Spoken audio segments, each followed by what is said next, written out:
2 Maret, seorang warga Belanda yang memiliki kepedulian terhadap bangsa pribumi lahir. Simak kisahnya dalam Today's History.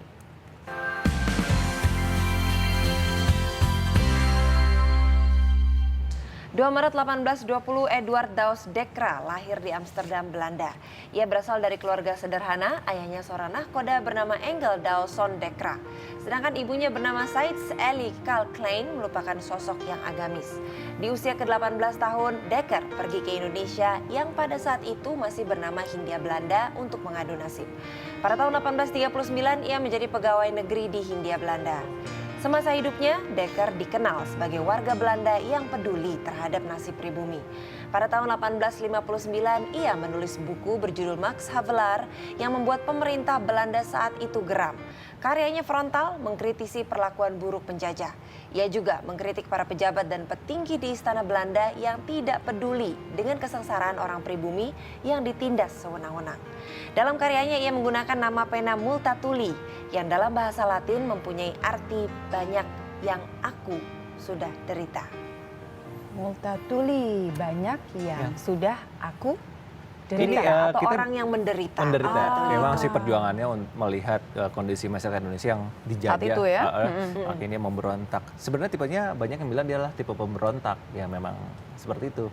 Untuk orang Belanda dia pemberontak, tapi untuk masyarakat Indonesia pada saat itu dia sebagai pahlawan.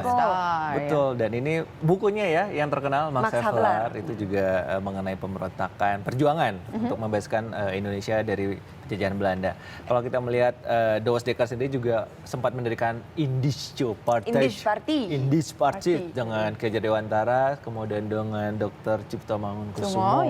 Jadi seperti itu. Bahkan Ki Hajar Dewantara ini pernah membaca syair karangan dari Multatuli waktu sekolah dulu sampai gurunya mengusir Ki Hajar Dewantara. Kenapa diusir? Jadi syairnya tuh berisikan sesuatu yang bagaimana akhirnya diusir. Seperti memojokkan Belanda itu sendiri. Bisa jadi seperti itu kan, kondisinya memang berubah. Cuma Indische Partij waktu itu cuma berdiri berapa tahun, nggak sampai 2 tahun ya. Tapi kalau ngomongin soal Belanda sih, dulu kan Indonesia memang lama sekali dijajah Belanda kan. Tapi sekarang kan Indonesia sudah baik hubungannya dengan Belanda. Dan banyak sekali terutama mahasiswa-mahasiswi Indonesia yang malah kuliah di negara Belanda dan juga sebaliknya.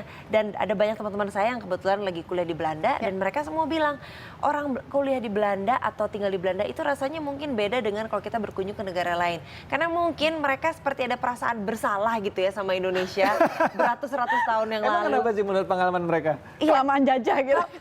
Karena nenek moyang mereka itu menjajah Indonesia, jadi mereka tuh selalu mengajarkan di orang Belanda ini mengajarkan pada anak cucunya berlakulah baik terhadap orang Indonesia. Karena tanpa orang Indonesia mungkin Belanda tidak akan jadi negara seperti sekarang. Rempah-rempah kan dari Indonesia semua. Iya, betul. Sudah sampai bukan Belanda aja, sampai seluruh dunia. Seluruh dunia makanya. Jadi ya kalau kita datang ke Belanda pasti kita akan diperlakukan aman lah ya. Aman. Berarti adik saya aman di sana.